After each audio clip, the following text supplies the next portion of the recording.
निलेश राणे बोलतात, थेट जाऊया। सोमवार दिनांक 14 एप्रिल 2025 ला हा व्हिडिओ टाकला त्या व्हिडिओवरचा,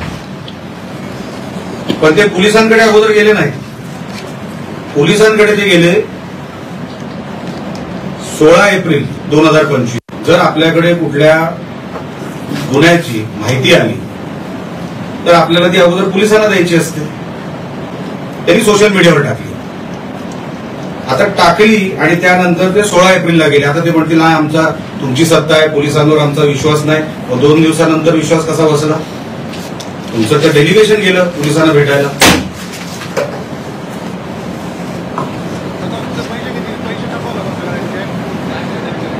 कसली तक्रार नसताना 2 वर्षानंतर ह्या ज्या कोण नातेवाईक आहेत त्यांनी ती तक्रार नावांसकट केली। मालती चव्हाण ज्या कोण आहेत त्यांनी की असं असं झालं तसं झालं।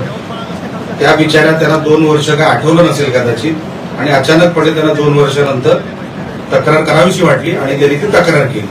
काही हरकत नाही, ते नातेवाईक आहेत, त्यांना तक्रार करायचा अधिकार आहे।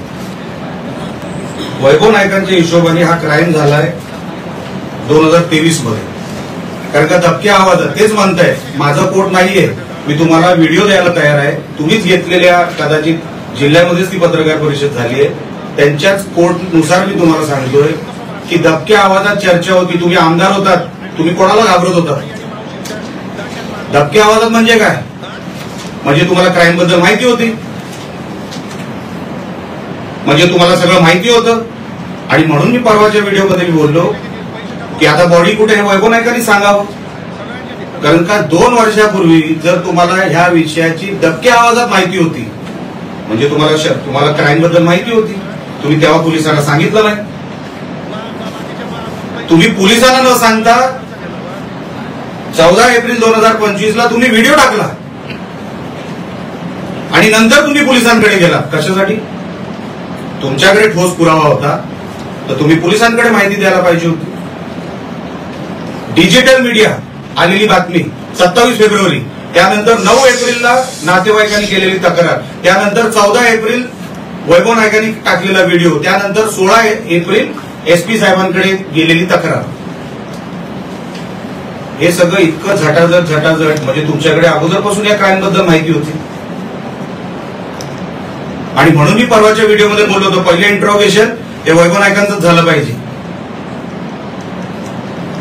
कारण का जर त्यांना या क्राईम बद्दल माहिती होती तुम्ही लपवलीत का? तेव्हा तुम्ही आमदार होतात आणि आमदार या नात्याने तुम्ही काय घाबरत होतात का कोणाला?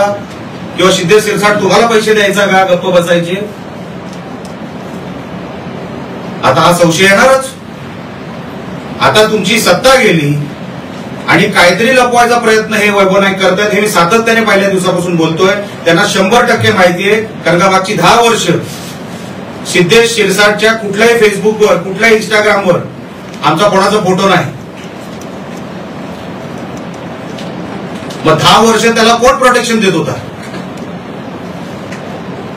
10 वर्ष सिद्धेश शिरसाट प्रोटेक्शनचे पैसे कोणाला देत होता? जीवनमान 3 पटीने सुधारलं मागच्या 10 वर्षामध्ये। हा जो काय बाकीचा आरोपी, बाकीचे जे कोण आरोपी आहेत,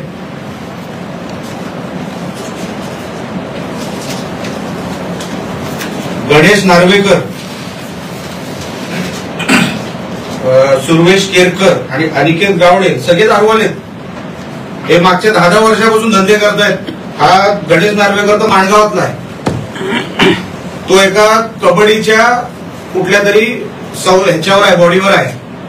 आणि जेव्हा वैभव नाईक आमदार चषक भरवायचे पहिला हार घालायला हा गणेश